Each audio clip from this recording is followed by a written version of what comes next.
Ka sa wallet nito para hindi ka nauubusan ng pera. Proven po ito na napakaswerte. Ang tambalan na ito, mga bossing ko, ng bulak at ganoon din po ang ating pong dahon ng laurel ay makakatulong upang sa ganoon mas lumebel up ang swerte. Hindi ka nauubusan ng pera.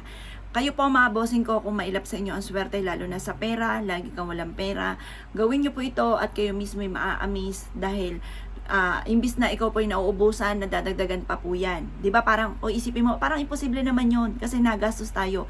Imposible po talaga mga bossing ko, pero walang imposible lalo na kung ikaw ay masipag at matyaga at subukan nyo po ito mga bossing. Yung ba tipong gumastos ka, bumili ka ng pagkain, pagkatapos hindi mo inaasahan, may mga dumarating. Imbis na nababawasan, umuunti, may mga dumarating na pandagdag sa inyong pera hanggang padami pa siya ng padami, dami mo ng pagkain, dami mo pang pera mga bossing. Ngayon pa mga bossing ko, subukan nyo po ito at hindi nyo ito malalaman na proven hanggat hindi nyo po siya nasusubukan.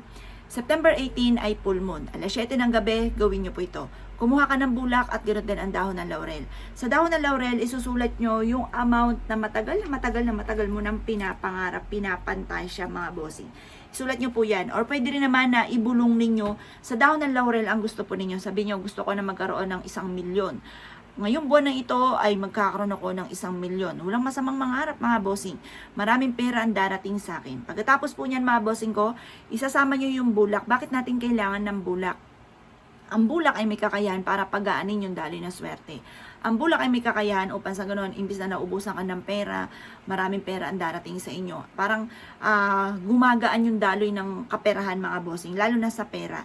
Or kaya pagdating sa usapin ng kaperahan po yan yung bulak para magaan yung daloy. Kayo po ba yung naglalagay ng bulak sa may pintuan? Dapat naglalagay kayo ng bulak, barya, ganun po mga bossing ko, lalo na kapag bagong taon. Bago magtapos yung taon mga bossing, dapat meron kang ganyan. Kasi di ba yung barya, humahatak yan ng swerte lalo na sa pera para mabilis gumulong ang magandang kapalaran. Tapos, lalagyan natin ng bulak para magaan yung daloy ng swerte, hindi ba maganit yung swerte mga bossing. Kung ikinaniwala at naisyo po itong gawin nyo na po ito ng September 18 full moon ng alas 7 ng gabi. At pagkatapos, isiksik nyo po ito sa wallet po ninyo. At pagkatapos sabihin nyo po, simula ngayon, magkakaroon ako ng maraming pera, hindi na ako maubusan ng pera, maraming pera ang darating sa akin. Ganon ang mga pag-wish na walang gamit na sana, direct to the point mga bossing.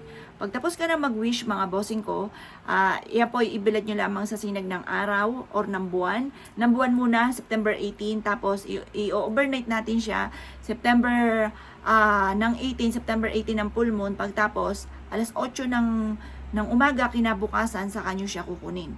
Huwag nyo nang ilalabas kasi baka mawala. Pero kung safe naman, may terrace kayo, wala naman nakakit doon, ilabas nyo po siya maliwanagan ng sinag ng buwan at ng araw kinabukasan.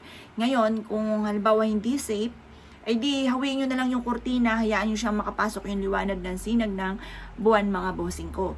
Ngayon, basta doon ka lagi haharap kung saan naliwanag yung sinag ng buwan. Dapat sa may silangan lagi. Magdating sa usapin ng pampaswerte, silangan ay the best mga bossing.